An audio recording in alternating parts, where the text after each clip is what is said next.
Shalom. Hari ini saya mau mengajak saudara untuk belajar kuat seperti Ayub. Saudara harus ingat, jangan membenci mereka yang mengatakan hal buruk untuk menjatuhkan kamu, karena mereka lah yang membuatmu semakin kuat. Ayub 10 ayat 15 bilang begini, "Kalau aku bersalah, celakalah aku, dan kalau aku benar, aku takkan berani mengangkat kepalaku karena kenyang dengan penghinaan dan karena melihat sengsaraku." Dalam Alkitab, kita menemukan seorang Ayub yang hidupnya begitu menderita. Dari seorang yang kaya raya, memiliki keluarga lengkap dan hidupnya berbahagia. Namun, dalam waktu sekejap semuanya hilang, lenyap begitu saja. Bahkan dirinya sendiri menderita sakit yang demikian parahnya. Ayub 2 ayat 9 bilang begini, "Maka berkatalah istrinya kepadanya, masih bertekunkah engkau dalam kesalehanmu? Kutukilah Allahmu dan matilah." Bahkan tulang rusuknya sendiri bukan menopangnya, malahan menghujat dan menjatuhkannya. Bergidik rasanya melihat penderitaan yang sedemikian rupa. Begitu mengerikan dan menakutkan. Ayub 2 ayat 10 bilang, "Tetapi jawab Ayub kepadanya, engkau berbicara seperti perempuan gila. Apakah kita mau menerima yang baik dari Allah tetapi tidak mau menerima yang buruk?"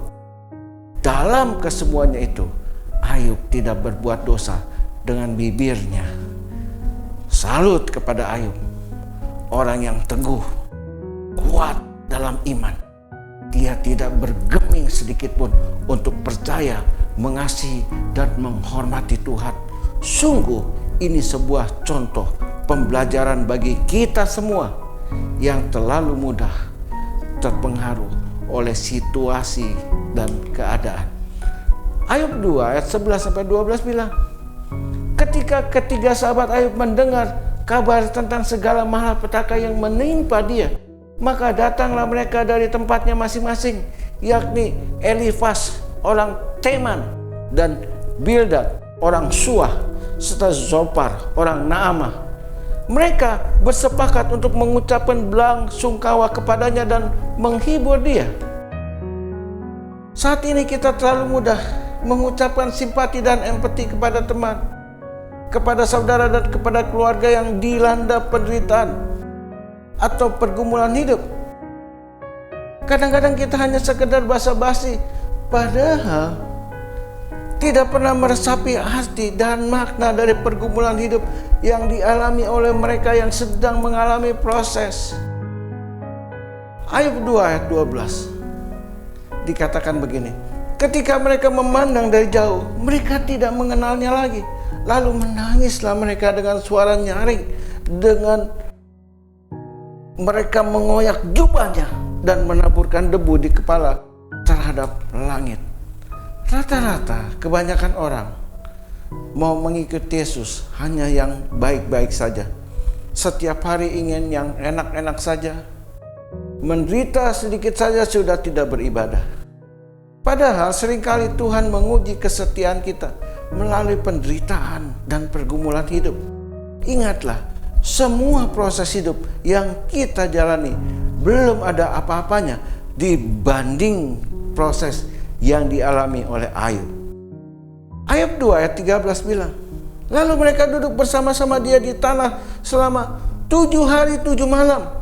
Seorang pun tidak mengucapkan sepatah kata kepadanya karena mereka melihat bahwa sangat berat penderitaannya. Zaman sekarang sulit menemukan teman sejati. Jadi bersyukurlah jika Anda masih memilikinya. Bahkan sanak saudara sekalipun bisa meninggalkan dan mengabaikan kita begitu saja. 2 Timotius 3 ayat 1 dan 2 bilang, ketahuilah bahwa pada hari-hari terakhir akan datang masa yang sukar. Manusia akan mencintai dirinya sendiri dan menjadi hamba uang. Mereka akan membual dan menyombongkan diri. Mereka akan menjadi pemfitnah. Mereka akan berontak terhadap orang tua dan tidak tahu berterima kasih.